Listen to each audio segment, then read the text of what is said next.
saya dari Universitas Masyarakat Sakti Denpasar, sarjana farmasi. Di sini saya mau melakukan wawancara mengenai pengelolaan perbekalan farmasi. Jadi sebelumnya itu saya mau nanyain tentang profil dari rumah sakit ini. Iya. Saya mau nanya RS-nya ini tipe apa? RS ini tipe B, pendidikan, sudah terakreditasi paripurna. Iya, terus ada jenis pelayanan apa aja di sini? Kalau di sini kalau ada pelayanannya banyak sekali, tetapi kalau untuk yang farmasi tentunya kita ada pelayanan terkait dengan farmasi klinik sesuai dengan standar Permenkes itu ada semua kecuali yang pengecekan kadar obat dalam darah itu belum ada di sini. Kalau selebihnya itu terlaksana meskipun tidak full, tetapi kita pakai pilot project di ruangan tertentu.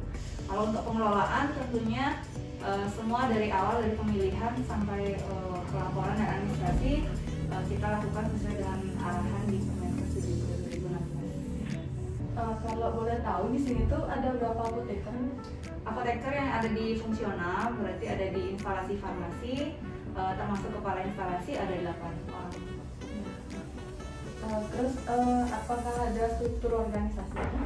Struktur organisasinya ada, nanti kalau yang diperlukan bisa saya kirimkan. Itu ada di pedoman pengorganisasian instalasi farmasi. Dan yang terakhir itu bagaimana sistem untuk mengelola secara umum di instalasi farmasi rumah sakit? Kalau siklus pengelolaan tentunya kan per tahap ya, nanti saya jelasin per tahap. Kalau sekalian dijelasin pastinya banyak banget, jadi mungkin nanti per tahap pemilihannya apa seperti itu. Kebetulan kemarin juga saya kuliah tamu tentang pengelolaan, jadi nanti sambil bisa saya tampilkan juga slide saya biar ada gambaran juga. Sekarang saya mau nanya tentang pemilihan itu. Kalau boleh tahu dari mana sumber data yang digunakan untuk melaksanakan pemilihan obat tersebut, apakah dari formularium atau standar pengobatan? Ya, jadi kalau di Rumah Sakit Sanjiwani kan kita menyediakan perbekalan farmasi tidak hanya obat, tetapi ada juga alkes, ada bahan medis habis pakai. Nah, kalau untuk alkes dan bahan medis habis pakai itu kita tergantung dari kebutuhan user. Jadi dengan menggunakan pengkajian dari user, mereka mengajukan, lalu kita cek ketersediaannya di distributor, sudah di ACC oleh manajemen, lalu kita adakan. Kalau obat, dia tentunya karena kami rumah sakit pemerintah melayani BPJS, kami mengacu ke formularium rumah sakit, di mana formularium rumah sakit ini diacunya juga adalah ke formularium nasional. Tapi tidak semua obat yang ada di Fornas itu ada di rumah sakit kami. Jadi yang mana saja yang diperlukan itu melalui rapat dengan KFT. Nah, KFT itu terdiri dari semua KSM, ada KSM internal, anak dan lain-lain. Jadi semuanya mengajukan kebutuhan mereka. Nah, nanti direkap yang mana saja yang mau diadakan di rumah sakit. Jadi tidak semua yang ada di Fornas itu ada di rumah sakit, tetapi yang ada di Rumah Sakit Sanjiwani itu berdasarkan Fornas itu tadi. Jadi berdasar itu pemilihannya. Terus yang kedua tuh di rumah sakit ini melakukan evaluasi terhadap Fornasnya yang tadi itu. Kalau ini evaluasinya tuh secara rutin atau bertahap? Jadi kami juga sesuai dengan standar akreditasi atau standar dari Komite Mutu, itu ada yang namanya indikator nasional mutu, di mana kami harus mengukur kesesuaian dengan formularium nasional. Itu disampling setiap hari di pasien rawat inap, dan sampai saat ini hasil samplingnya 100% ini karena kan kami juga menggunakan elektronik resep, jadi otomatis apa yang ada di Sanjiwani yang sesuai formularium itu saja yang bisa dipilih saat mau buat resep dokternya. Jadi nggak bisa meresepkan obat di luar itu. Jadi kepatuhannya sampai saat ini masih 100%. Yang perencanaan kebutuhan itu sekarang soal pertama tuh bagaimana tahap persiapan dan siapa aja yang berperan dalam perencanaan kebutuhan obat dan apakah telah mengacu pada SOP yang telah ditentukan? Oke, jadi di Sanjiwani semua tahapan per tahap itu ada SOP-nya semua, atau di sini namanya SPO ya, standar prosedur operasional. Tentunya itu sesuai SOP, dan SOP ini tentunya mengacu ke petunjuk teknis dari Permenkes 72. Ini setelah kita tentukan apa aja yang tadi dipilih kan dari formularium itu. Nah, selanjutnya pada saat perencanaan itu kami di sini menggunakan metode kombinasi antara konsumsi dengan epidemiologi. Contohnya kemarin ada COVID, jadi kan yang terkait COVID itu epidemiologinya. Tetapi sekarang sudah berlalu COVID-nya, tentunya meskipun dari teori konsumsi kan pasti ada tuh obat-obat COVID yang sebelumnya masuk ke perencanaan, tapi karena sekarang sudah tidak terlalu banyak, jadi ya dikurangi. Jadi dipadukan antara teori konsumsi dan teori tadi epidemiologi atau pola penyakit itu ya dikombinasikan. Setelah itu menghitung berapa mau diadakan itu kita biasanya hitungnya setiap 3 bulan, perencanaannya triwulan. Kenapa kami pilih triwulan nggak langsung setahun? Itu karena terkait juga kapasitas gudang, nggak bisa langsung banyak, dan yang lebih penting biasanya pola penyakit bisa saja berubah. Kadang kebijakan BPJS juga berubah, kayak dulu nggak boleh langsung dari fase 1 ke Sanjiwani. Nah itu kan perubahan lagi. Jadi untuk menghindari adanya obat yang nantinya tidak terresepkan, kami memutuskan untuk 3 bulan per 3 bulan. Nah perencanaannya dibuat oleh saya sendiri sebagai kepala instalasi. Nanti kalau proses selanjutnya baru saya dibantu oleh tim lainnya. Terus bagaimana nentuin waktu dalam melakukan pemesanan obat itu? Lead time ya. Nah lead time ini biasanya kita pelajari karena kita sudah lama berkecimpung berhubungan dengan PBF. Jadi kita biasanya punya profilnya. Nggak bisa secara teori mereka menetapkan untuk semua obat lead time saya sekian, nggak bisa. Atau mereka masih daftar ada 100 obat dengan lead time-nya masing-masing. Itu sangat tergantung dengan situasi di lapangan. Jadi biasanya kita pelajari per karakter PBF. Kayak misalnya Kimia Farma, dia lead time-nya cukup cepat. Jadi tergantung pengirimannya dia setiap hari ternyata ada pengiriman kerjanya. Jadi biasanya paling lama 2 hari itu udah sampai di sini. Kalau situ pun kadang bisa pagi order, sore sudah sampai. Nah seperti itu. Jadi tergantung karakter masing-masing PBF. Ada juga yang PBF misalnya kayak AAM, dia ke luar kota, ke Gianyar itu mungkin Senin, Rebo, Jumat. Jadi meskipun saya ordernya di hari Sabtu, nggak bisa langsung hari itu gitu. Jadi nunggu kapan ada jadwal pengiriman. Itu pun tergantung lagi sama ketersediaan barangnya di sana. Jadi kalau masih kosong dari pusat, mereka juga nggak akan bisa kirim. Jadi kalau dari lead time itu yang bisa dipastikan mungkin hanya beberapa obat saja yang biasanya ready di pasaran. Dalam jumlah banyak itu bisa kami perkirakan lead time itu. Tapi kalau yang purchasing terutama harus order ke pusat itu kadang bervariasi sekali. Tapi biasanya sih kami order sebelum habis, sehingga saat sudah mau habis obatnya sudah datang di sini. Jadi ada safety stock itulah. Terus yang pertanyaan terakhir mengenai perencanaan kebutuhan itu, siapa yang nentuin atau mungkin nunjuk gitu untuk jadi petugas tim perencanaannya itu?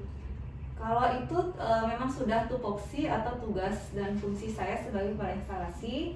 Jadi nggak perlu lagi surat penunjukan, karena memang sebagai istilahnya kepala instalasi kan kalau di rumah sakit itu sebagai pengelola atau penanggung jawab kalau kayak di apotek ya. Jadi ya itu sudah termasuk dalam salah satu tugas dan itu harus kita lakukan. Terus sekarang ke pertanyaan tentang pengadaan Ya. Kan ngadain obat itu dia, terus gimana sistem milihnya tuh, apakah dengan tender? Jadi metode pengadaannya. Nah metode pengadaan itu kan ada dengan pembelian, ada dengan produksi, ada juga berasal dari hibah, sumbangan atau donasi, kan ada 3. Nah pembelian itu juga ada tender buka tertutup yang gitu ya. Nah kalau di sini yang jenis pembelian itu kita hanya dibagi berdasarkan e-purchasing ke LKPP. Itu untuk obat-obat yang ada di e-katalog, terutama yang ditanggung oleh BPJS. Nah kalau tidak ada di LKPP itu kami mengadakan dengan pembelian langsung. Nah, bedanya kalau e-purchasing dalam satu faktur boleh maksimal sampai 200 juta, kalau yang pembelian langsung maksimal sampai 50 juta seperti itu. Nah kalau yang kedua, jenis kedua itu yang produksi, biasanya ini untuk obat-obat atau larutan yang tidak tersedia di pasaran. Contohnya puyer itu transfer produksi, puyer, kapsul itu tergantung dari permintaan user. Terus ada juga obat yang untuk menidurkan pasien kalau lagi EEG itu kloralhidrat, larutannya itu kita buat sendiri di rumah sakit, tapi kita beli serbuknya itu dari Brataco seperti itu. Atau juga kalau misalnya dengan cara repacking itu harganya jatuhnya lebih murah, kami lakukan repacking, itu termasuk produksi, kayak misalnya betadine dibuat kecil-kecil seperti itu. Nah terus yang ketiga, sumbangan atau dropping atau hibah, ini ada dua sumber, dari pemerintah atau dari non pemerintah, biasanya kita sebutnya swasta. Kalau swasta itu contohnya, baru kemarin saya dikasih asam ascorbat atau vitamin C injeksi dari PT Mahakam Beta Pharma, karena kan sekarang kasus COVID naik lagi gitu, itu sumbangan. Jadi kita nggak bayar apapun, mereka nyumbang ke sini. Yang penting kita cek lagi ED-nya kapan, kualitas barangnya seperti apa, jangan sampai yang disumbangkan itu ternyata kualitasnya nggak bagus. Kalau gitu kita juga nggak mau disumbangin gitu. Atau misalnya ED-nya dekat, oke lah kita mau, tapi dalam jumlah berapa kayak gitu. Terus kalau dari pemerintah biasanya kayak obat-obat program itu termasuk sumbangan atau dropping. Kita dapatnya satu pintu dari Dinas Kesehatan Kabupaten Gianyar, meskipun awalnya dari provinsi, dia harus lewat kabupaten dulu baru ke Sanjiwani. Jadi ada dua jenis kalau hibah. Terus kemudian pertanyaannya yang bagaimana proses mesen obatnya itu? Habis itu nentuin waktu ngadainnya itu gimana Bu? Oke, jadi saat saya sudah punya daftar perencanaan beserta jumlahnya, itu saya biasanya mungkin adik-adik pernah juga belajar Pareto ya, ABC. Jadi saya buat Paretonya dulu biasanya. Jadi memang apa yang ada di kuliah tuh bermanfaat banget setelah kita benar-benar mengelola. Jadi kita biasanya kalau saya kelompokin lagi, terus dapatlah kategori A, B, C. Nah, nanti di kategori A itu ternyata nilainya kan 75%, padahal jenisnya dikit banget nih gitu. Karena dia ngabisin paling banyak anggaran, dia harus benar-benar diawasi, bukan hanya dari pencurian, tetapi saat kita mengadakan jangan sampai nggak laku nantinya atau di stop resepannya. Makanya biasanya obat-obat di Pareto A, kalau saya tidak yakin obat ini digunakan seterusnya, itu saya nggak langsung adakan untuk 3 bulan. Meskipun perencanaan saya 3 bulan, tetapi saya biasanya sebulan sekali. Contohnya obat kemo, Herzemap atau Trastuzumab itu harganya satu vial aja 6-7 juta. Dan itu tergantung resep kan, dia kalau ada pasiennya gitu. Jadi biasanya itu hanya untuk kebutuhan 1 bulan. Takutnya ada pasiennya pindah atau berkurang gitu, jadi tidak mengendap sebagai obat expired nanti takutnya.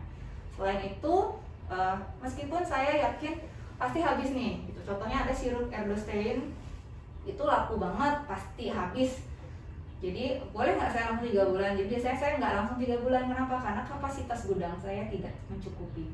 Jadi ada beberapa faktor yang harus kita pertimbangkan. Kayak tadi itu, oh ternyata nggak cukup nih gudangnya, ya udah saya sebulan sekali. Atau enggak, yang pertama dalam 2 bulan, selebihnya kebutuhan sebulannya lagi gitu. Jadi seperti itu ya cara menentukannya, apakah langsung 3 bulan ataukah 1 bulan. Terutama kadang juga bisa lebih deh. Jadi perencanaan saya kayak film Barbital misalnya, untuk 3 bulan 5.000 tablet, terus ternyata pengalaman dari tahun sebelumnya dia langka. Sampai sekarang pun masih langka dan baru ada di distributor. Saya tanya PBF atau distributornya, ternyata ED-nya 2 tahun lebih.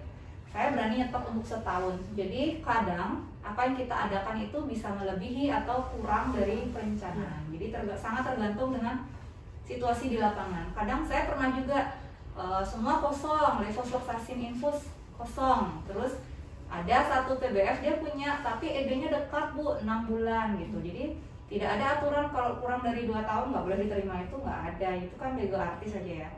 Jadi saya yakin itu habis dalam 1 bulan 2 bulan, sampai Januari habis, saya order seperlunya.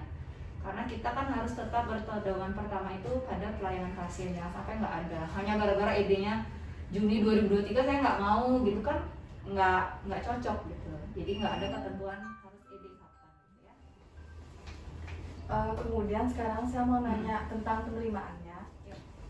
Untuk pertanyaan tentang penerimaan itu kan saat menerima barang atau meriksa itu atau nyatet gitu Bu, apa saja hal yang perlu diperhatikan? Ya. Jadi intinya proses penerimaan itu adalah untuk memastikan apa yang kita order memang benar itu yang datang dan kualitasnya tetap terjaga sampai di kita. Terutama adalah food chain product atau yang suhu dingin. Jadi pada saat diterima, apakah dia masih di dalam cooler box-nya, terus di dalam cooler box apakah ada termometer, itu harus dipastikan dia 2-8. Jangan sampai oh ada cooler box, ada termometer tertentu suhunya 15 gitu ya. Jadi yang kayak gitu tidak bisa kita terima. Tapi selama ini sih dari pengalaman CCP itu sudah sangat baik saat penghantaran. Nah, jadi yang dicocokkan adalah SP, arsip SP. Jadi ini SP saya ada 3 rangkap, ada yang putih, pink, dan kuning. Nah, putihnya ini dikasih ke PBF, yang kuning saya pakai arsip di gudang untuk mencocokkan dengan barang yang datang. Nah, yang pink saya yang pegang. Jadi mungkin beberapa hari kemudian saya akan cocokkan dari inventory obat yang datang dari tanggal sekian sampai sekian. Apa saja yang sudah datang saya cocokkan dengan SP saya yang pink. Nah, kalau nggak datang-datang itu sebagai kontrol saya hubungilah distributor, ini apa kendalanya, kenapa nggak datang. Kadang nggak semua distributor itu lapor ke kita karena kan dia juga konsumennya banyak ya, jadi mungkin dia lupa gitu. Jadi kita harus nanya, ini kenapa nggak datang. Oh, ternyata masalah pembayaran ataukah dia belum punya barang atau apa. Jadi itulah fungsi SP-nya. Nanti dicocokkan dengan faktur yang datang itu juga dicocokkan dengan nomor batch, kan ada ya nomor batch, tanggal ED, terus fisik barangnya, jumlahnya rusak atau tidak, semua dicocokkan. Dan yang paling penting harganya cocok nggak dengan yang kita pesan. Kalau memang tidak cocok dan barang ini nggak situ saya perlukan, biasanya saya akan retur dulu supaya direvisi faktur. Tetapi kalau saya sudah sangat butuh dengan barang ini, biasanya saya terima dulu dengan tanda terima. Nanti SP-nya bisa, fakturnya bisa direvisi menyusul mungkin besoknya atau 2 harinya lagi dibawakan. Jadi tergantung situasi. Jadi menjamin apa yang kita order itu sama, jangan sampai salah alamat. Karena memang pernah saya nggak ada order, terus ada barang datang, itu kontrolnya adalah di gudang mereka cocokkan dengan yang kuning. Oh, nggak ada, mereka akan konfirm ke saya, Bu ada order ini nggak, siapa tahu saya belum ngasih kuningnya kan gitu. Ternyata nggak ada, akhirnya ya udah kita retur aja karena memang saya nggak butuh barang seperti itu. Terus Oh ya, jangan lupa SP itu harus disatukan penyimpanannya sama fakturnya. Arsip SP kita yang kuning disatukan nanti saat menyimpan atau mengarsipkan, karena itu memang aturan dari BPOM juga seperti itu. Kalau misalnya obat yang Ibu pesan tadi itu mungkin ada kayak rusak atau mendekati nede itu, proses returnya itu gimana, atau mungkin ada kesepakatan dengan PBF-nya? Kalau pas penerimaan itu terlacak langsung rusak atau ED-nya dekat dan saya nggak butuh barang ini situ, itu langsung diretur saat itu. Jadi nggak perlu kesepakatan apa-apa, ya udah nggak kita tanda tangan penerimaan, maaf ini diretur. Tapi kalau kayak tadi ternyata saya butuh obatnya cepat, ya sudah saya terima dulu, nanti revisi faktur. Lalu saya mau nanya tentang penyimpanannya, Bu. Di sini kondisi ruangan penyimpanan obatnya itu gimana? Habis itu ada nggak tempat khusus untuk nyimpan obat-obatan tertentu? Oke. Jadi kalau penyimpanan itu adalah suatu proses untuk memastikan obat yang sudah datang itu kita bisa jamin kualitasnya tetap bagus sesuai persyaratan sampai digunakan oleh pasien. Kan itu tujuan utama dari proses penyimpanan. Nah, untuk di Sanjiwani dan mungkin di rumah sakit lain juga sama, ada kriteria prioritas untuk penyimpanan. Itu juga kami atur dalam SPO. Nah, yang pertama itu kita harus paham metode FIFO dan FEFO. Jadi untuk obat yang sama, untuk sediaan sama, kalau ada yang datang belakangan, dia akan dikeluarkan belakangan juga. Kecuali kalau yang datang belakangan ini ED-nya ternyata lebih cepat daripada yang awal. Apakah mungkin terjadi? Mungkin, dan memang pernah gitu ya. Terutama kalau misalnya beda distributor tapi barangnya sama, Miniaspi misalnya dulu dari Merapi, sekarang datangnya dari SST. Kadang kan berbeda dia stoknya. Jadi seperti itulah kombinasi FIFO dan FEFO. Terus ada juga kami kontrol suhu dan kelembaban. Kalau suhu itu ruangan diatur di bawah 25 derajat dan itu ada kontrol suhunya, ada kartu suhu, termometer ruangan, dan itu dicatat setiap hari 2 kali di masing-masing ruangan yang ada obatnya. Kalau kayak di ruangan saya ini, saya nggak ada keperluan untuk menyimpan obat, saya nggak kontrol suhu, jadi terserah saya karena nggak untuk menyimpan obat. Tapi kalau di mana saja tempat yang ada obatnya, itu suhunya dikontrol, termasuk di ruang rawat inap yang ada troli emergency. Itu kami juga mengatur agar suhunya dikontrol. Kelembaban juga dari 40 sampai 60%. Mengapa sih nggak boleh lembab berlebih, terlalu lembab? Karena kan memicu reaksi hidrolisis seperti itu. Jadi kita harus jaga kelembaban dan itu ada juga kartu kontrolnya, itu untuk ruangan. Tetapi kalau yang di kulkas yang kita kontrol hanyalah yang suhunya saja 2-8 derajat. Itu dari kontrol suhu dan kelembaban. Nah, untuk teknik menyimpannya itu yang pertama harus diperhatikan adalah suhu. Jadi pertama banget melihat obat, oh ini obatnya apa gitu, suhu penyimpanannya dia harus berapa. Baru kita selanjutnya berdasarkan undang-undang apakah dia narkotika, psikotropika atau bukan. Nah, seandainya dia suhu ruang gitu, terus kita lihat lagi, oh ternyata ini barangnya kodein, oh narkotika, dia harus di lemari narkotika berarti. Atau ternyata oh dia tidak narkotika, tidak psikotropika, ya sudah berarti di luar lemari narkotika. Lalu selanjutnya kita berpedoman lagi apakah dia high alert medication atau tidak. Di Sanjiwani itu sudah diatur obat mana saja yang termasuk high alert medication. Ada 3 yang lasa, elektrolit injeksi pekat, sama obat kemoterapi. Kalau tidak termasuk high alert itu, berarti dia non high alert. Atau oh ternyata ini obat kemo, oh berarti high alert. Nah dari sana kita bisa lihat ada perbedaan penyimpanan, ada high alert, ada yang tidak. Yang high alert itu kita akan tempeli tulisan high alert merah gitu. Jadi setiap masuk ke daerah itu mau ngambil obat itu akan kewaspadaannya harus lebih tinggi, istilahnya di remind supaya lebih hati-hati. Nah setelah menentukan high alert atau tidak, barulah dari bentuk sediaan. Apakah dia dikumpulkan sesama injeksi misalnya, paling bawah-bawah atau ke tengah. Jadi injeksi itu di kami kalau memungkinkan itu teorinya kan harus yang tengah-tengah atau ke bawah. Kenapa? Karena seandainya kesenggol jatuh, risiko pecahnya lebih sedikit daripada dia tinggi banget jatuh gedubrak langsung pecah gitu. Jadi kami berusaha supaya kalau nggak di paling bawah ya paling nggak di tengah-tengah gitu. Setelah bentuk sediaan, barulah terakhir alfabetis.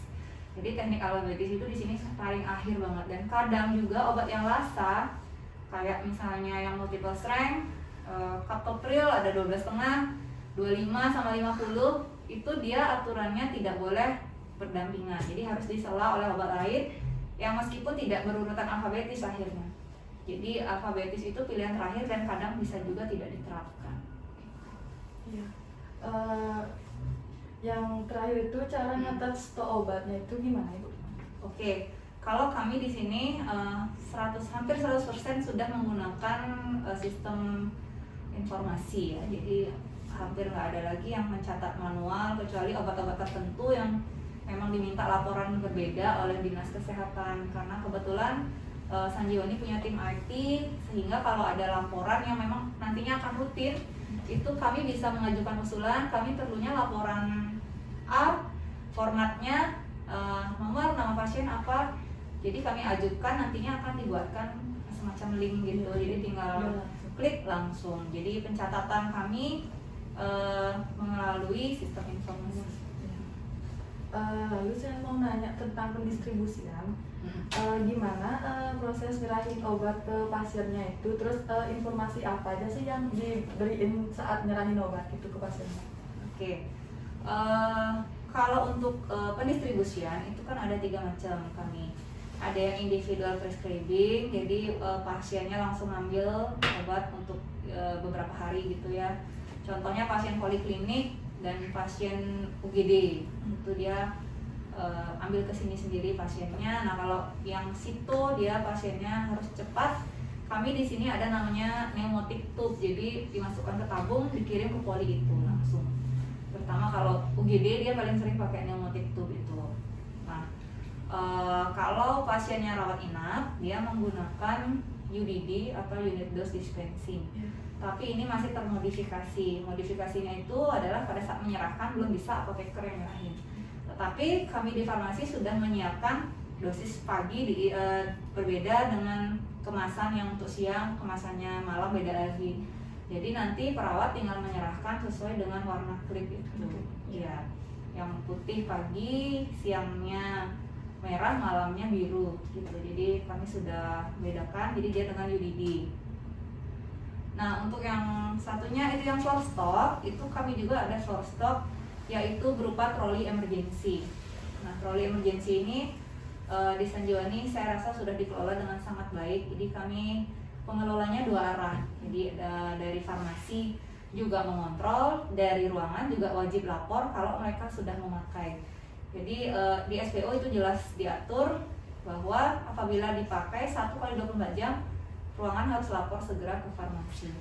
Bukan berarti farmasi harus membawakan langsung obatnya, tidak, tetapi ruangan apabila kasusnya ini sudah reda gitu ya, pasiennya sudah bisa teratasi, mereka langsung meresepkan untuk mengganti isi troli. Nantinya farmasi ini datang untuk ngecek apakah sudah diganti, sudah lengkap lagi isi trolinya, lalu dikunci lagi.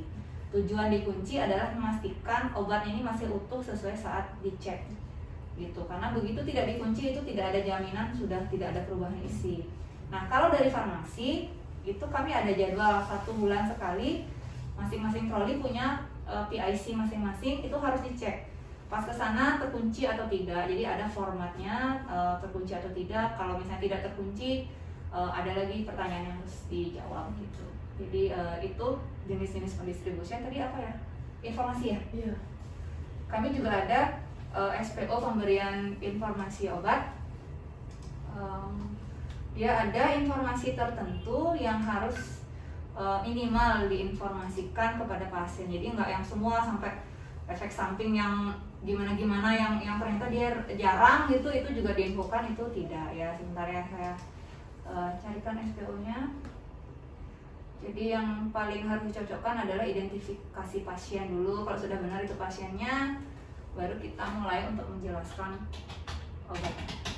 Pernah nggak Bu kalau Ya. misalnya gini, resepnya itu tidak jelas atau salah ngasih resepnya itu, obat ke pasiennya itu? Kalau resep tidak jelas, itu sejak kami menggunakan elektronik resep tidak pernah lagi. Jadi resepnya semua sudah bisa dibaca. Jadi nggak yang susah dibaca, nggak. Nah, jadi ini ada informasi minimalnya adalah nama obat dan fungsinya secara singkat. Jadi nggak yang panjang lebar ya. Sesuai, kita kadang lihat juga kalau ternyata orang kesehatan nyambung ngomongnya biasanya lebih detail. Tapi kalau orang awam, kita biasanya fungsinya secara singkat aja. Terus jumlah obat dan lama pengobatan, ini terutama kalau pasiennya butuh 1 bulan misalnya. Kita infokan, Bu, ini obatnya udah 1 bulan, jadi sebulan lagi baru kesini. Terus dosis dan aturan pemakaian, ini wajib kita informasikan. Lalu cara penyimpanan obat, misalnya kalau obat-obat umum diinformasikan, Ibu ini jangan kena matahari langsung ya, cuma yang gitu-gitu aja ya, di suhu sejuk, jangan kena matahari langsung. Atau kalau dia memang harus di suhu dingin, kita juga infokan kayak insulin, Bu, kalau belum dipakai insulinnya taruh di kulkas dulu ya, jangan di freezer kayak gitu, jangan di pintu juga. Kalau sudah dipakai nggak usah lagi ya. Informasi semacam itu yang singkat-singkat. Terus ada juga tanggal kedaluarsa atau beyond use date. Beyond use date, ini 2 hal yang berbeda. Nah, tanggal kedaluarsa ini sebenarnya nggak selalu sih kita infokan. Kapan kita infokan? Kalau ternyata deket. Nah, jadi kita udah sadar nih ngasih yang dekat. Jadi nggak sampai di rumah pasiennya, ini dekat ternyata, terus dia takut minum, akhirnya nggak minum, kumat gitu ya. Ini biasanya pada obat-obat yang jarang keluar, terus obatnya jarang juga di distributor. Kadang ada stok, tapi ED-nya akhir bulan ini, ya udah kita info ke pasien, Bu, ini masih boleh diminum sampai tanggal sekian, diisi di etiket gitu. Setelah itu Ibu stok, kontrol lagi ke sini, semoga sudah ada barang yang baru datang lagi kayak gitu. Nah, kalau BUD itu wajib kita infokan setiap ada obat yang punya BUD, kayak tetes mata, yang gitu tuh di etiket obat sudah isi. Jadi kalau pasien lupa, dia bisa lihat lagi, oh sampai tanggal sekian saya boleh pakai. Gitu. Kemudian pertanyaan terakhir tentang distribusinya tuh, gimana mekanisme pendistribusian dari gudang ke bagian pelayanan, serta gimana sih pengaruh jika tugas gudangnya tuh terlambat kalau ngelakuin pendistribusian ke bagian pelayanan? Oke, ini berarti amprahan internal farmasi ya. Jadi kalau di sini saya pusatkan di gudang farmasi, lalu kami punya cabang-cabang unit pelayanan, depo UGD, depo IBS, apotek rawat inap, dan apotek rawat jalan. Nah, mereka itu punya jadwal hari amprah. Jadi saya tentukan misalnya depo UGD Selasa dan seterusnya. Dan ini pun nggak boleh setiap hari, itu nggak boleh. Jadi saya pasti mewajibkan membuat amprahan itu untuk keperluan selama 2 minggu. ditambah safety buffer itu seminggu. Jadi mereka jadwal amprahnya 2 minggu sekali dengan menghitung stok untuk 3 minggu gitu. Karena kan takutnya ada peningkatan pasien atau apa. Kenapa sih harus diatur? Supaya nggak yang habis gitu nyambil lagi ke gudang. Atau orang gudang juga sama kan, kerjaannya nggak cuma melayani amprahan ya, mereka juga perlu mengatur semuanya di sana dengan baik. Jadi kenapa langsung 2 minggu? Ini nggak serta-merta. Dulu kan kita trial, dulunya 2 minggu sekali. Itu pun karena kapasitas apotek itu belum kayak sekarang. Setelah pindah ke gedung baru, kami trial lah seminggu sekali. Oh ternyata cukup nih apoteknya. Akhirnya trial lagi 2 minggu, muat nggak? Oh ternyata muat, dan sampai sekarang saya berlangsungkan ya 2 minggu. Pernah saya cobakan 3 minggu, pernah. Jadi 3 minggu untuk menghitungnya, tapi 4 minggu gitu. Di sana stoknya saya lihat agak nggak rapi di apotek, jadi ya sudah saya kembali lagi ke 2 minggu. Jadi semuanya itu pasti perlu trial and error sampai didapatkan formula berapa lama sekali kita boleh amprah. Tetapi kadang ada amprahan yang mereka buat belum ready di gudang misalnya. Oh ini masih kosong, atau oh amprahnya 1000 dapatnya cuma 500. Itu saya mewajibkan semua unit yang mengamprah membuat feedback. Jadi setelah mereka proses amprah, mereka cek lagi yang mana sih yang nggak dapat atau dapat hanya sebagian dari gudang. Itu harus dilaporkan sesegera mungkin kepada saya. Nanti saya juga follow up dengan petugas di gudang. Jadi seperti itu perputaran siklusnya, yang mana semacam buku defekta gitu ya, tapi sekarang udah via file soft copy aja gitu. Jadi untuk kontrol stok juga saya bisa dari inventory, saya klik rekonsiliasi untuk proyeksikan misalnya sebulan ke depan kira-kira saya kehabisan apa. Biasanya saya akan cek dari komputer aja, terus saya cek lagi SP-nya ini udah ada, kenapa nggak datang? Atau oh ternyata saya belum ada nih di SP, atau perencanaan belum masuk, oh ternyata peningkatan penggunaan, akhirnya ya sudah kami order gitu. Jadi saling kontrol. Jadi kadang juga ada amprahan di luar hari amprah, kadang ada. Contohnya, oh ini udah datang, kemarin nggak dapet, ternyata 2 harinya lagi datang barangnya, diinfokanlah pada unit yang memerlukan. Jadi mereka boleh amprah situ yang seperti itu boleh. Jadi nggak boleh setiap hari, tapi kalau udah datang misalnya di amprah boleh. Kemudian saya mau nanya tentang pemusnahan dan penarikan. Kalau obat yang sudah kadaluarsa atau rusak tuh dimusnahkan sesuai aturan?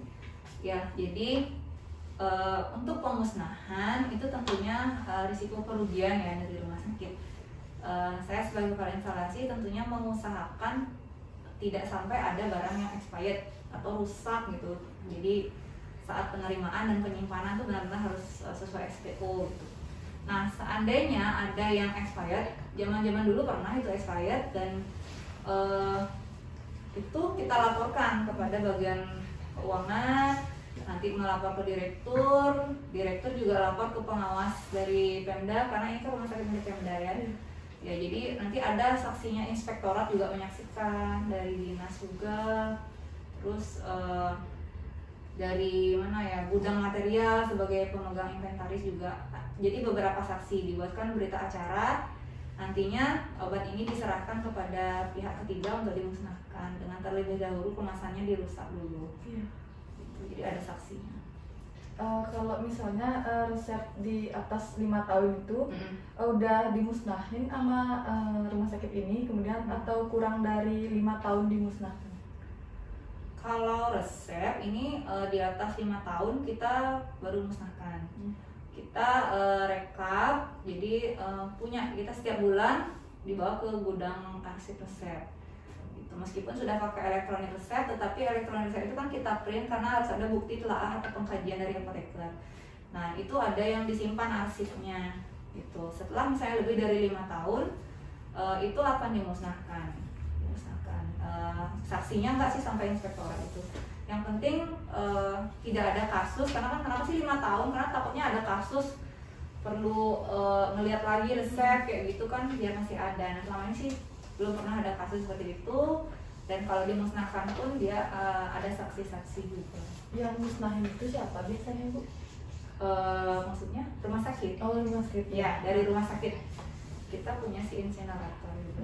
Tapi sebelum dimusnahkan tetap disaksikan sama beberapa pihak gitu. Jadi nggak yang saya sendiri sama staf saya, enggak. Jadi atasan saya, dari manajemen, dari Kasubit, Kabit, Kadir itu mengetahui. Kalau Pak Direktur bisa datang itu lebih bagus lagi. Ya. Kemudian saya mau nanya tentang pengendaliannya. Apa yang biasanya dilakuin rumah sakit ini jika kekurangan stok nih Bu? Oke. Ini berarti pengendalian terkait stok ya.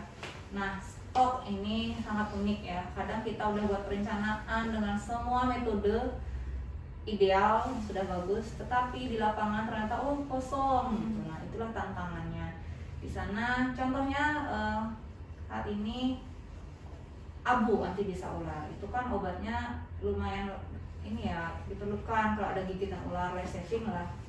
Itu belum ready di distributor, padahal kami sudah dari lama perencanaan, pengadaan juga udah dari lama, tapi nggak datang barangnya. Akhirnya bagaimana? Saya tetap lapor ke atasan, dan saya juga izin dari atasan, Dok, saya ingin menyampaikan juga ke unit yang menggunakan. Jadi saya infokan juga ke UGD bahwa stok kita hanya sekian sekarang, ada tetapi terbatas.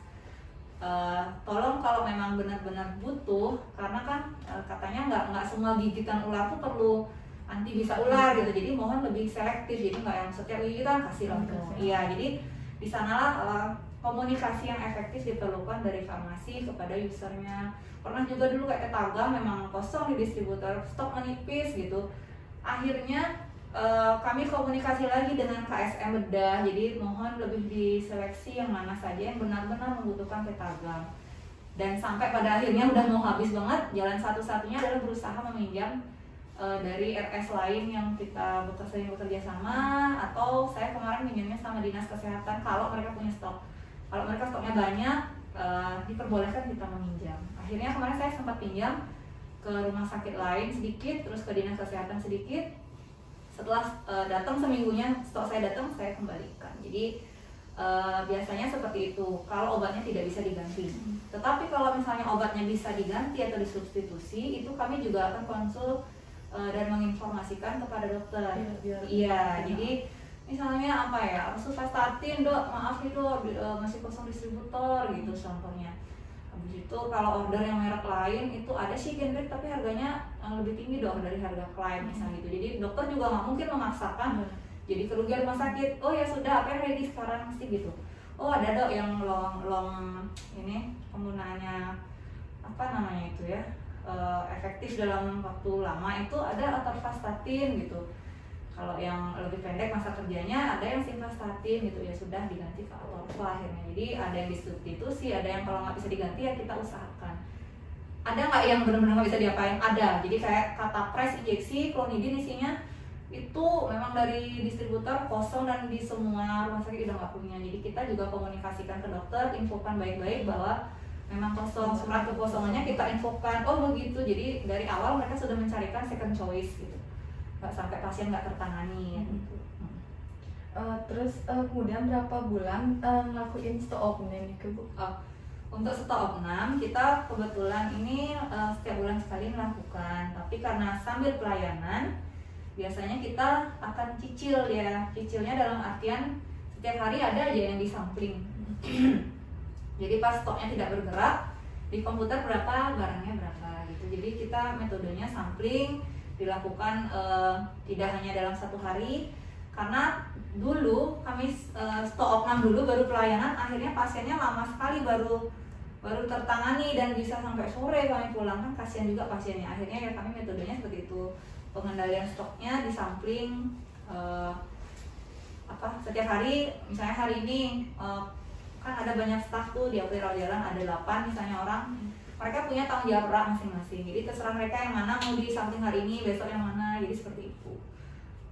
Kemudian pertanyaan yang terakhir Bu, kalau misalnya ada stok yang slow moving itu, gimana nanganinya itu Bu, agar stoknya bisa keluar dan tidak edem? Oke, itu pertanyaannya bagus ya, dan itu terjadi juga di lapangan. Nah, kalau saya biasanya kontrol stok atau inventory controlnya itu saat melakukan perencanaan, kan kita tarik 3 bulan ke belakang gitu ya, atau saya lebihin 4 bulan misalnya untuk 3 bulan supaya ada safety stock. Nah, saat saya narik data ke belakang, tentunya saya dapat data penggunaan selama 4 bulan misalnya atau 3 bulan ya. Terus pas saya seleksi satu persatu, oh buat ini nggak keluar nih 3 bulan karena saat itu apa ya, Revatio isinya sildenafil gitu. Ini dipakainya di kardio, ini apa lupa ya gitu. Ada juga noretisteron punyanya kebidanan nggak keluar dalam 3 bulan. Padahal dulunya mereka request gitu. Nah akhirnya saya rekap lah obat-obat yang seperti itu. Paling besoknya saya secara cicil lah infoin ke beberapa KSM yang berhubungan, misalnya ke kebidanan, saya izin menginfokan dok, di farmasi ready sediaan ini, terima kasih gitu aja. Jadi oh oke, terima kasih. Jadi saya nggak maksa dok pakai ya gitu, enggak, karena kebetulan idenya juga masih lama gitu, mungkin mereka lupa. Nah itu berhasil, kemarin jalan lagi noretisteron, jadi mungkin dikira nggak ada gitu, dikiranya nggak ada karena kan kadang info itu nggak tersampaikan ke semua orang. Saya udah ngirim ke seseorang terus nggak di-share di grupnya, kan bisa aja. Jadi saya sering remind seperti itu, oh ini ada, tadi juga di kardio saya info lagi, Revatio ready ya dok gitu, oh ready ya gitu. Jadi kayak lupa. Itulah tugas kita juga untuk mengingatkan, kan kita maklum juga ya dokter kan banyak kesibukan.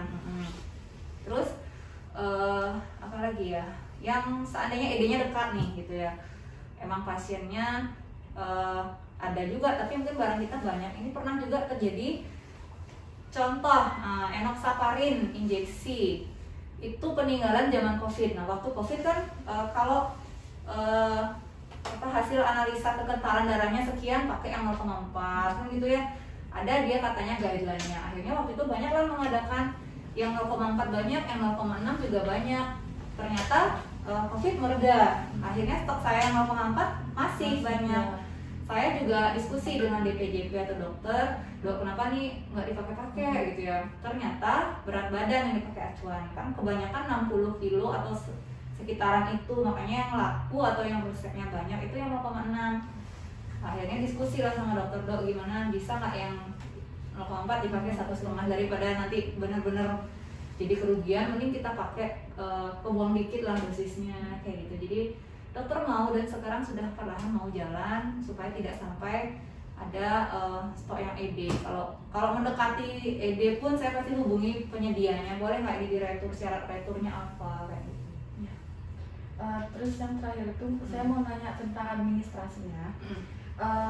Apa saja penggolongan administrasi yang ada di rumah sakit ini, Bu? Oke.